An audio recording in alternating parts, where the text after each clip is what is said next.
নমস্কার, আপনারা দেখছেন হাই নিউজ। আমি শ্রীপর্ণা রয়েছে আপনাদের সঙ্গে। শুরু করছি আজকের নিউজ টুডে। শুরুতেই দেখে নেব আজকের হেডলাইন। বুধবার জগন্নাথ দেবের স্নানযাত্রা ঘিরে সাজো সাজো রব বাংলার সৈকত শহরে। রীতি মেনেই সব হবে জানালো মন্দির ট্রাস্ট কমিটি। দীঘায় জগন্নাথ পুজোয় নিজের বাড়ির গাছের আম কাঁঠাল পাঠালেন মুখ্যমন্ত্রী। সেই ফল নিবেদন করা হবে জগন্নাথের ভোগে।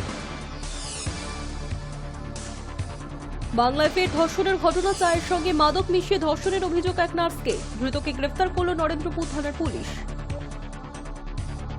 খুনের হুমকি পেলেন ডোনাল্ড ট্রাম্প। একই ইউএপি ট্রাম্পকে হত্যা করার এই হুমকি দিয়েছে। তালিকায় ট্রাম্প ছাড়াও তার সরকারের অন্যান্য ব্যক্তিদের নামও রয়েছে।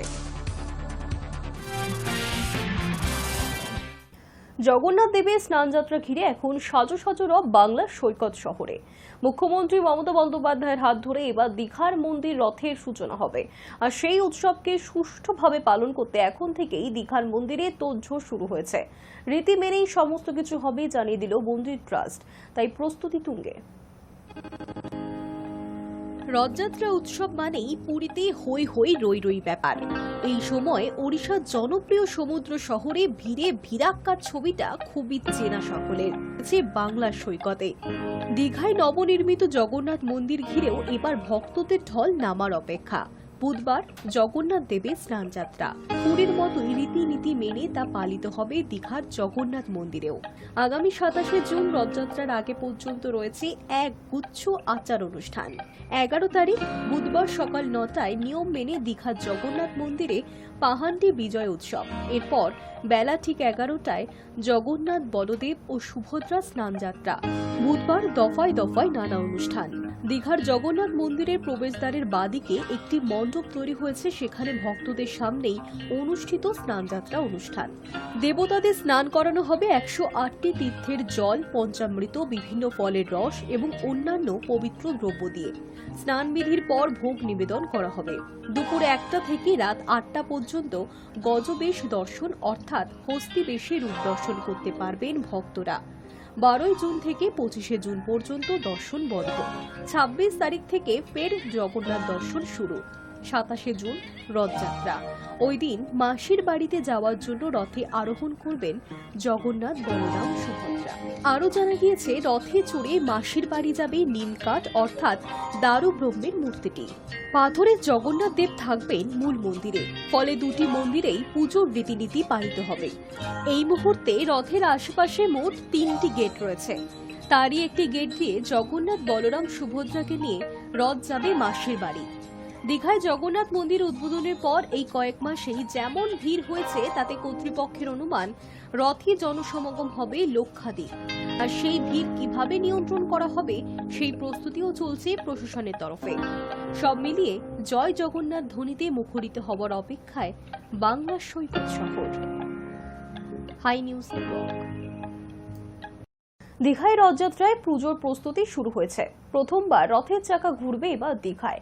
নিজের বাড়ির গাছের আম কাঁঠাল পাঠিয়েছেন স্বয়ং মুখ্যমন্ত্রী। আর সেই ফল নিবেদন করা হবে জগন্নাথ দেবের ভোগে। দারুদঘাটনের পর এবারই প্রথমবার রথের চাকা ঘুরতে চলেছে দীঘার জগন্নাথ মন্দিরে। তাই স্নানযাত্রা উপলক্ষেও দীঘায় সাজো সাজো রব। ইতিমধ্যেই নিজের বাড়ির গাছের আম কাঁঠাল পাঠিয়েছেন স্বয়ং মুখ্যমন্ত্রী মমতা বন্দ্যোপাধ্যায়। সেই ফল দিয়েই বুধবার ভোগ নিবেদন করা হয় জগন্নাথ দেবকে। এমনটাই জানিয়েছেন ইসকন কর্তা রাধারমন দাস। আগামী 27 তারিখ রথযাত্রা উৎসব। তার আগে বুধবার জগন্নাথের স্নানযাত্রা রয়েছে। উল্লেখ্য, গত অক্ষয় তৃতীয়ার দিন উদ্বোধনের পর এবারই প্রথম রথযাত্রা হতে চলেছে দীঘার জগন্নাথ মন্দিরে। তার প্রস্তুতি বুধবার থেকেই শুরু হয়ে গিয়েছে। সেই উপলক্ষে মুখ্যমন্ত্রী সকালেই নিজের বাড়ির গাছের আম কাঁঠাল পাঠিয়ে দেন দীঘার ইসকন কর্তৃপক্ষের কাছে। সেই ফল দিয়েই বুধবারের স্নানযাত্রা পর্বের ভোগ দেওয়া হয় জগন্নাথ দেবকে। গোটা ব্যবস্থার তদারকি করছেন মন্দিরের দায়িত্বপ্রাপ্ত ইসকনের সহসভাপতি রাধারমন দাস। তিনি বলেন, মাননীয় মুখ্যমন্ত্রী নিজের বাড়ির গাছের আম কাঁঠাল পাঠিয়েছেন। জগন্নাথ দেবকে যে 56 ভোগ দেওয়া হবে তার মধ্যে মুখ্যমন্ত্রীর পাঠানো ফলও থাকবে। আজকে মাননীয় মুখ্যমন্ত্রী উনি জগন্নাথের জন্য নিজের গাছ থেকে কাঁঠাল পাঠিয়েছেন, আম পাঠিয়েছেন, গাছ পাকা আম আর মিষ্টি অনেক কিছু পাঠিয়েছেন। আজকে ভগবানের স্নান যাত্রা আছে, ভগবানকে চান করানোর পরে ভগবানকে এটা নিবেদন করা হবে। জয় জগন্নাথ। প্রসঙ্গত রথযাত্রার আগে বুধবারই শেষবারের মতো ভক্তদের মাঝে ধরা দেবেন জগন্নাথ। প্রথা অনুযায়ী স্নানযাত্রার পর জ্বর আসবে তার, ফলে প্রায় এক পক্ষের জন্য লোকচক্ষুর অন্তরালে চলে যাবেন তিনি। তার আগেই তার রাজকীয় স্নানযাত্রার জন্য দীঘার জগন্নাথ মন্দিরে মণ্ডপ তৈরি হয়েছে। স্নানযাত্রার সময় বেলা 11টা ছিল। নির্ধারিত সময় নির্দিষ্ট মণ্ডপে বিশেষ উপাচারের মধ্য দিয়েই জগন্নাথ, বলরাম ও সুভদ্রার স্নানযাত্রা সম্পন্ন হয়েছে। রাতে গজবেশে ভক্তদের সামনে দেখা দেবেন জগন্নাথ দেব, আর তারপরেই অন্তঃপুরে চলে যাবেন তিনি। এরপর 26শে জুন খুলবে মন্দিরের দরজা। ওই দিন রথে চড়ে মাসির বাড়ি রওনা দেবেন তিনি। Hi news network. বাংলায় ফের ধর্ষণের ঘটনা। চায়ের সঙ্গে মাদক মিশিয়ে ধর্ষণের অভিযোগ এক নার্সকে। ধৃতকে গ্রেফতার করেছে নরেন্দ্রপুর থানার পুলিশ। বাংলায় তিলোত্তমা ধর্ষণের ঘটনার রেশ কাটতে না কাটতে আবারও একই ঘটনা। চায়ের সঙ্গে মাদক মিশিয়ে বেহুশ করে নার্সকে ধর্ষণের চেষ্টা। ঘটনাটি ঘটেছে নরেন্দ্রপুর থানা এলাকার গড়িয়া স্টেশন সংলগ্ন কয়লাপট্টির একটি চায়ের দোকানে। ইতিমধ্যেই ঘটনায় অভিযুক্তকে গ্রেফতার করেছে পুলিশ। ধৃতকে বুধবার বারুইপুর মহকুমা আদালতে পেশ করা হবে। মোবাইল ফোন সহ ঘটনাস্থল থেকে বাজেয়াপ্ত করা হয়েছে একাধিক জিনিস। সেই সমস্ত কিছু পরীক্ষা করে দেখছে পুলিশ। নরেন্দ্রপুর থানার পুলিশ সূত্রে জানা গিয়েছে, গড়িয়া স্টেশন সংলগ্ন কয়লাপট্টির এলাকায় চায়ের দোকান আছে সোমনাথ পণ্ডার। সেই দোকানেই রাত 10টা নাগাদ চা খেতে যান ওই নার্স। এছাড়া ওই চায়ের দোকানের মালিকের সাহায্যেই তার স্বামীর কাছে টাকা পাঠানোর দরকার ছিল বলেও জানান নির্যাতিতা। ভিন রাজ্যে কর্মরত নির্যাতিতার স্বামী চা খেতে গিয়ে দোকানে বসে কথা বলার সময় চায়ের সঙ্গে কিছু মিশিয়ে তাকে খাওয়ানো হয় বলে দাবি। তারপরেই বেহুশ হয়ে পড়েন তিনি। বেশ কিছু সময় অচৈতন্য অবস্থায় দোকানেই ছিলেন। জ্ঞান ফিরতে তিনি বুঝতে পারেন তার সাথে কি ঘটে গিয়েছে। এমনকি তার দাবি তার শরীরে কোনো পোশাক ছিল না। কোনো রকমে রাত্রি 2:30 নাগাদ পালিয়ে যান তিনি। পরিবারকে ঘটনাটি জানানোর পর অভিযুক্তের বিরুদ্ধে নরেন্দ্রপুর থানায় অভিযোগ দায়ের করা হয়। দোকানে এসেছিলাম 9:30 নাগাদ। আমি সোনার দোকানে গেছিলাম। ওখান থেকে আংটি নিয়ে আবার উনি আমাকে ফোন করে বলছে যে আমার দোকানে আসো। আমি বলছি কি আমার বরকে টাকা পাঠাতে হবে, তার জন্য আমি 500 টাকা নিয়েছিলাম আমার বরকে টাকা পাঠানোর জন্য, কারণ ওখানে পাশে হচ্ছে অনলাইনে কোনো কিছু ছিল না, তাই ওই দাদাটা পাঠিয়েছিল যে হচ্ছে একটু বসো, হচ্ছে রাত করে পাঠাবো। তারপরে উনি জলের সাথে একটা কি ওষুধ মিশিয়ে দিয়ে আমার মাথাটা যেন ঝিমঝিম করছে। তারপর উনি দোকান বন্ধ করে দিয়ে আমাকে ব্ল্যাকমেল করছে যে তুমি যদি চিৎকার করো তাহলে তোমাকে মেরে ফেলবো, খুন করে ফেলবো। আমাকে বলছে উনি মদ খান, উনি নাকি এরকম আগে অনেক করিয়ে দিয়েছে। আমাকে নিজে ওষুধ খাইয়ে দিয়ে বেহুশ করে ডেথ করার চেষ্টা করে। অভিযোগ দায়ের হবার সাথে সাথে অভিযুক্তকে গ্রেফতার করেছে পুলিশ। নির্যাতিতার শারীরিক পরীক্ষার পাশাপাশি আদালতে তার গোপন জবানবন্দির আবেদন করা হবে বলে জানিয়েছে নরেন্দ্রপুর থানার পুলিশ। High news network. 15 বছরের পুরনো বাস আপাতত উঠছে না শহরের বুক থেকে। পরিবহনের সমস্যা এবং বাস মালিকদের দীর্ঘদিনের দাবির কথা মাথায় রেখেই বাস চালু রাখার সিদ্ধান্তে মান্যতা দিল কলকাতা হাইকোর্ট। শহরের রাস্তায় আপাতত উঠছে না 15 বছরের পুরনো বাণিজ্যিক যান। পরিবহন সমস্যা এবং বাস মালিক সংগঠনের দীর্ঘদিনের দাবি মাথায় রেখে রাজ্য আগেই নীতিগতভাবে পুরনো বাস চালু রাখার প্রস্তাবে সায় দিয়েছিল। এবার সেই যুক্তিকেই মান্যতা দিল কলকাতা হাইকোর্ট, তবে শর্ত সাপেক্ষে।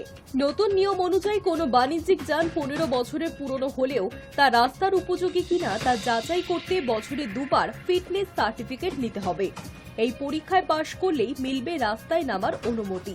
এই সার্টিফিকেটই হবে পুরনো যান চলাচলের সবুজ সংকেত।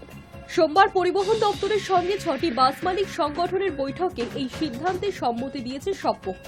ঠিক হয়েছে বছরে 2 বার 12,500 টাকায় গাড়ির স্বাস্থ্য পরীক্ষা করিয়ে ফিটনেস সার্টিফিকেট নিতে হবে। দূষণ পরীক্ষার জন্য দিতে হবে অতিরিক্ত 100 টাকা। একবার সার্টিফিকেট নেওয়ার মেয়াদ থাকবে 6 মাস। সরকারের বক্তব্য এক ধাক্কায় সমস্ত পুরনো বাস তুলে দিলে শহরে গণপরিবহন ব্যবস্থা বিপর্যস্ত হয়ে পড়বে।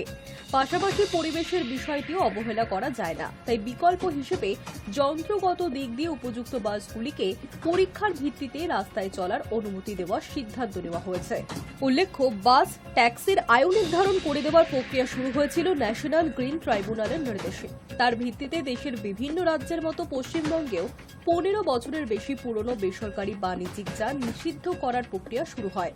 সেই নিয়মই এবার নতুন রূপ পেল। নির্দিষ্ট মানদণ্ড পূরণ করতে পারলেই পুরনো গাড়ি চলবে শহরের বুকে। বিষয়টি নিয়ে রাজ্যের পরিবহন মন্ত্রী স্নেহাশিস চক্রবর্তী জানিয়েছেন, তারা আইনি মাধ্যমেই ব্যাপারটি নিয়ে কলকাতা হাইকোর্টের দ্বারস্থ হয়েছিলেন। হাইকোর্ট নীতিবাচক দৃষ্টিভঙ্গি দেখিয়েছে, ফলে এটা দুপক্ষেরই স্বস্তি। মন্ত্রীর কথায় সরকারকে সবাইকে নিয়ে চলতে হয়। একদিকে যেমন পরিবেশের কথা ভাবতে হচ্ছে, অন্যদিকে মানুষের রুজি রোজগার ও পরিবহনের কথাও মাথায় রাখতে হবে। তাই এখনই 15 বছরের গাড়ি বাতিল না করে বছরে 2 বার ফিটনেস পরীক্ষা এবং পলিউশন সংক্রান্ত পরীক্ষা করা হবে। তার যুক্তি, কেউ 15 বছর পরও গাড়ি যত্নে রাখলে শুধু সময়সীমা পেরিয়ে যাওয়ায় তাকে তা ফেলে দিতে হবে, এটা হয় না।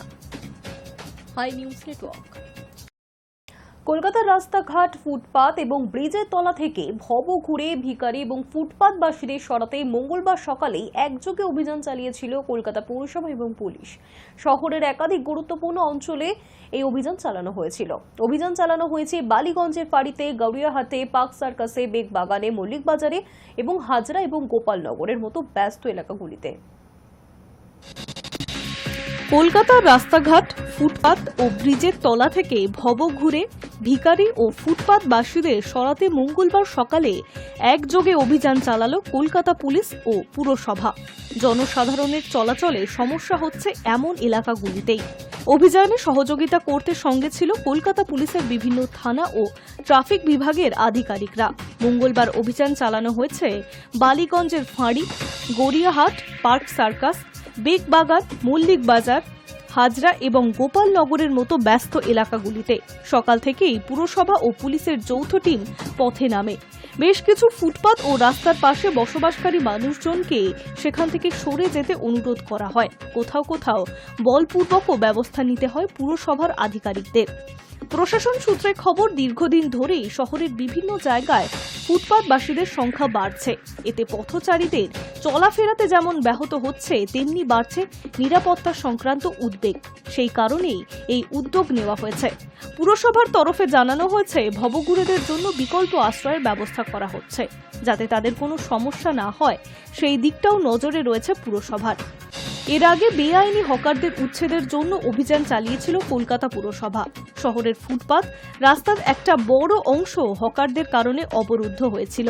সেই প্রেক্ষিতে সাধারণ মানুষের যাতায়াতের বেশিরভাগ সময়ই সমস্যায় পড়তে হয়। সেই জন্যই ধর্মতলা নিউ মার্কেট থেকে শুরু করে উত্তর কলকাতার বিভিন্ন এলাকা, যাদবপুর, গড়িয়াহাটের মতো জায়গায় হকারদের উচ্ছেদ অভিযান করা হয়। Hi news network. প্রধানমন্ত্রী নরেন্দ্র মোদীর সঙ্গে সাক্ষাতের আগে আরটিপিসিআর পরীক্ষা বাধ্যতামূলক। সূত্রের খবর, কোভিড পরীক্ষার রিপোর্ট নেগেটিভ এলে তবেই মিলবে প্রধানমন্ত্রীর সঙ্গে দেখা করা ছাড়পত্র।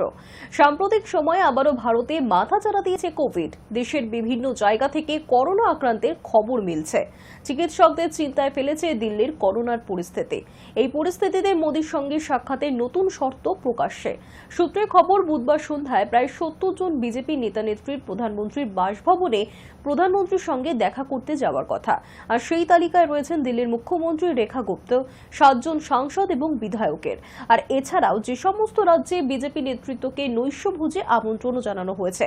তবে তার আগে সকলকেই কোভিড পরীক্ষা করাতে হচ্ছে। খুনের হুমকি পেয়েছেন মার্কিন প্রেসিডেন্ট ডোনাল্ড ট্রাম্প। জানা গিয়েছে, ইউএপি ট্রাম্পকে হত্যা করার হুমকি দিয়েছে। তবে এই তালিকায় ট্রাম্প ছাড়াও তার সরকারের অন্যান্য ব্যক্তিদের নাম রয়েছে। মার্কিন প্রেসিডেন্ট ডোনাল্ড ট্রাম্পকে খুনের হুমকি জঙ্গি সংগঠন আল কায়দার। AQAP অর্থাৎ আরব উপদ্বীপের আল কায়দা জঙ্গি সংগঠনের তরফে এই সংক্রান্ত হুমকি বার্তা প্রকাশ করা হয়েছে, যেখানে ট্রাম্পের পাশাপাশি হিট লিস্টে রয়েছেন এলন মাস্ক সহ মার্কিন প্রশাসনের শীর্ষ আধিকারিকরা। মার্কিন প্রশাসনের তরফে এই বিষয়ে কোনো মন্তব্য না করা হলেও জানা যাচ্ছে, গাজায় ইসরায়েলের ধ্বংসলীলা ও সেখানে আমেরিকার প্রত্যক্ষ মদতের জেরেই এই হুঁশিয়ারি জঙ্গি সংগঠনের। সংবাদ মাধ্যম সূত্রে খবর, সম্প্রতি আল কায়দার ইয়েমেন শাখার তরফে ডোনাল্ড ট্রাম্প ও এলন মাস্ককে হত্যা হত্যার হুঁশিয়ারি দেওয়া হয়। সেই হুমকি বার্তাকে সমর্থন করে একটি ভিডিও বার্তা দেয় AQAPর প্রধান আদ বিন আতাফ আল আওলাকি। রীতিমতো হুঁশিয়ারির সুরেই এই জঙ্গি জানায়, গাজায় আমাদের লোকেদের সঙ্গে যে ঘটনা ঘটেছে তারপর আর কোনো সীমারেখা থাকা উচিত নয়। প্রায় 30 মিনিটের ওই ভিডিও বার্তায় মাস্কের পাশাপাশি উপরাষ্ট্রপতি জেডি ভান্স, বিদেশ সচিব মার্কো রুবিও, মার্কিন প্রতিরক্ষা সচিবের মতন শীর্ষ আধিকারিকদেরও খুনের হুমকি দেওয়া হয়। শুধু তাই নয়, কঠিন সময় গাজার পাশে না থাকার অভিযোগে মিশর, জর্ডানের মতন আরবের মুসলিম দেশগুলির শীর্ষ নেতাদের খুনের হুমকি দেওয়া হয়েছে। এছাড়াও আমেরিকায় বসবাসকারী জনগণের কাছে আবেদন জানানো হয়েছে গাজার বদলা নেওয়ার জন্য।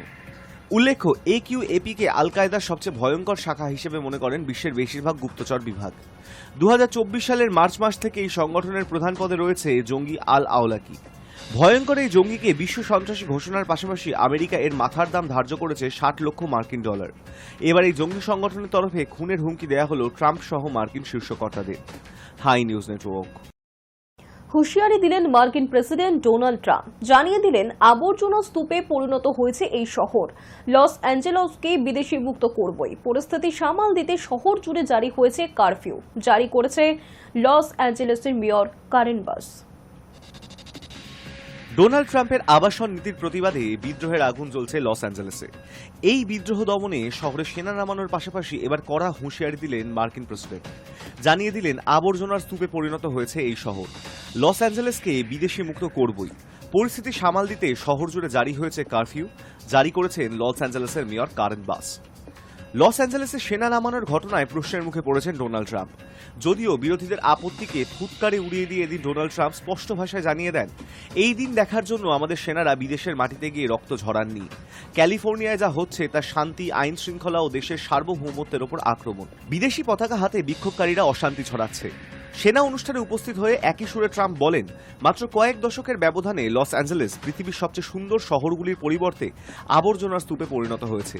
পুরো এলাকা এখন আন্তর্জাতিক গ্যাং এবং অপরাধী নেটওয়ার্কের নিয়ন্ত্রণে। আমরা লস অ্যাঞ্জেলেসকে মুক্ত করব এবং এটিকে আবার বিদেশি মুক্ত নিরাপদ শহর হিসাবে গড়ে তুলব। অবৈধ অভিবাসীদের ধরপাকড় ঘিরে শুক্রবার থেকে উত্তেজনা শুরু হয় লস অ্যাঞ্জেলেসে। রবিবার কয়েক হাজার আন্দোলনকারী পথে নেমে বিক্ষোভ দেখাতে থাকেন। প্রতিবাদীদের হুঁশিয়ারি দিয়ে মার্কিন প্রেসিডেন্ট বলেছেন, যদি ক্যালিফোর্নিয়ার গভর্নর গাভিন নিউসাম এবং লস অ্যাঞ্জেলেসের মেয়র কারেন বাস তাদের কাজ না করতে পারেন, যা সবাই জানে যে তারা পারবেন না, তাহলে ফেডারেল সরকার হস্তক্ষেপ করবে এবং সমস্যাটির সমাধান করবে। দাঙ্গাকারী এবং লুটেরাদের ক্ষেত্রে যেভাবে সমাধান করা উচিত। Hi news network. নজর রাখবো ওয়েদার আপডেটে। গরমের দাবদাহে পুড়ছে বঙ্গ। বেলা বাড়ার সঙ্গে সঙ্গে বাড়ছে গরমের বাড়বাড়ন্ত। তবে এই দাবদাহের মাঝেই ভালো খবর, বৃহস্পতিবার থেকে দুই বঙ্গেই শুরু হচ্ছে বৃষ্টি। তীব্র গরমে পড়ছে দক্ষিণবঙ্গ। দাবদাহের মাঝেই সুখবর শোনালো হাওয়া অফিস।